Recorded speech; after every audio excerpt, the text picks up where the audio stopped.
Bonjour Bertrand Humeau. Bonjour. Merci d'être avec nous sur France Bleu Lozère. Je vous vois équipé d'un fanion aux couleurs du SNES. Vous comptez le rencontrer aujourd'hui, Jean-Michel Blanquer ?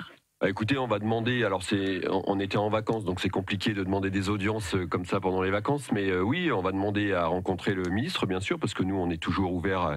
C'est pas prévu avec les syndicats, qu'il rencontre les syndicats aujourd'hui. D'après l'agenda, en tout cas, il nous a pas appelé au SNES, pourtant on est au niveau académique toujours disponible, il doit avoir notre portable, j'imagine, où il peut le trouver, et non, c'était pas prévu, donc nous, on aimerait pouvoir le rencontrer pour lui expliquer en particulier les raisons de la grève de lundi prochain pour l'ensemble de l'éducation. Oui, pour lui dire donc que vous n'êtes pas content, que vous n'êtes pas satisfait de sa politique. Pourtant, c'est un ministre qui semble être apprécié dans l'opinion.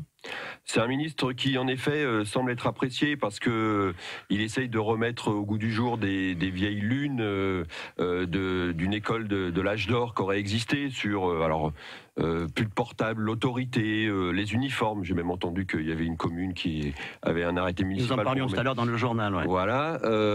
Donc c'est des choses qui peuvent sembler des solutions magiques pour la population. Après, quand on discute plus à fond avec les parents d'élèves en particulier, ils se rendent compte que la situation est beaucoup plus grave que ça et que c'est pas avec des petites phrases ou des petites solutions magiques qu'on va y arriver. En tout cas, il vient me parler notamment de la lutte contre la violence à l'école.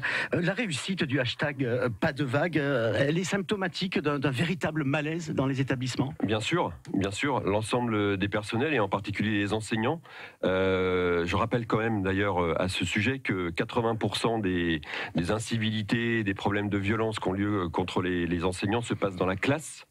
Ce qui amène d'ailleurs à répondre aux propositions du ministre d'éventuellement introduire des policiers ou des gendarmes dans les établissements. On peut s'y arrêter d'ailleurs sur cette proposition parce qu'elle fait débat. Effectivement, pour vous, ce n'est pas une solution, l'entrée de la police dans les établissements, même si elle n'est pas armée, c'est ce qui a été dit. Mais comme je vous le dis, ça se passe dans les classes, la plupart des problèmes qu'on a de violence verbale, voire de violence physique, ce qui est très, très rare quand même vis-à-vis des enseignants. Et donc, qu'est-ce qu'on veut faire? On veut mettre un policier devant chaque salle de classe? Est-ce qu'on a les moyens de faire ça? Donc, est-ce que ça serait utile? Alors après, il existe dans un certain nombre d'établissements des relations déjà avec les services de police et de gendarmes pour faire de la prévention, en particulier avec les élèves.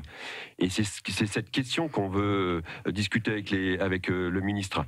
Pas de solution magique.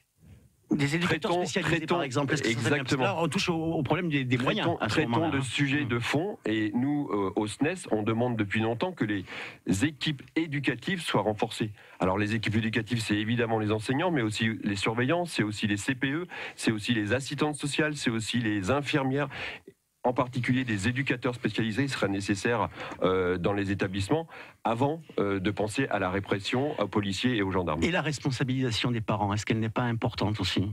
Et bien sûr, après, chacun fait sa part de responsabilité dans l'éducation des enfants. Moi, vous m'invitez pour que je parle de ce qui se passe dans les écoles.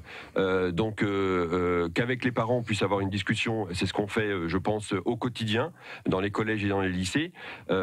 Après, prenons la mesure des difficultés dans l'école et ayons le courage de mettre les moyens pour qu'on puisse résoudre ces problèmes dans les établissements. Sur la venue de Jean-Michel Blanquer aujourd'hui à Nîmes, nous avons choisi d'inviter Bertrand Humeau, qui est secrétaire académique du syndicat d'enseignants, le SNES. La question des moyens, ce n'est pas le seul problème tout de même de l'éducation nationale.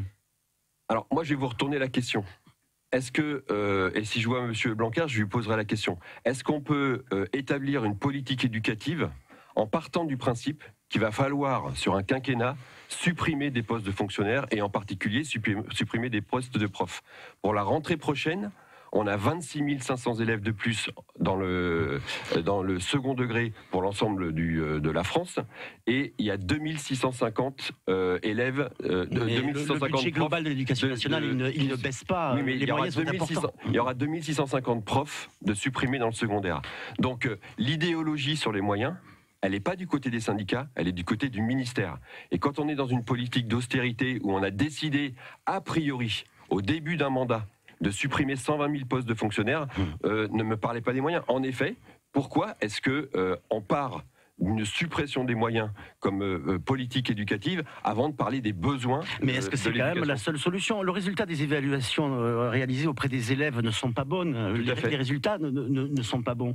Alors qu'il y a des moyens qui ont été débloqués, notamment dans les zones prioritaires, avec ce fameux dédoublement des classes. Et bien sûr, donc ça coûte de l'argent à l'État, ce dédoublement dans les CP, CE1, en REP et REP+. D'ailleurs, c'est quelque chose que dans la FSU, le syndicat du premier degré, le SNUIPP, a vu comme une chose favorable. Ce qu'il a contesté, c'est que ça avait été fait au détriment d'autres moyens qui existaient, c'était le plus de maîtres que de classes. Donc, si le ministre estime que pour régler les problèmes dès le primaire, il faut diminuer les effectifs par classe, chiche. Faisons-le aussi dans le second degré, alors qu'actuellement, et vous le savez dans le département et dans l'académie, la moyenne des effectifs par classe en collège, c'est 30 élèves par classe, et la moyenne dans les lycées, en seconde en particulier, c'est 36 à 37. Comment voulez-vous qu'on résolve les problèmes d'apprentissage, de conditions de travail et de réussite scolaire avec des effectifs à ce niveau ? Ce sera donc le mot de la fin. Merci Bertrand Humeau d'avoir été notre invité ce matin et cette visite donc de Jean-Michel Blanquer que bien sûr nous allons suivre aujourd'hui sur France Bleu Gard Lozère. Très bonne journée à vous. Merci.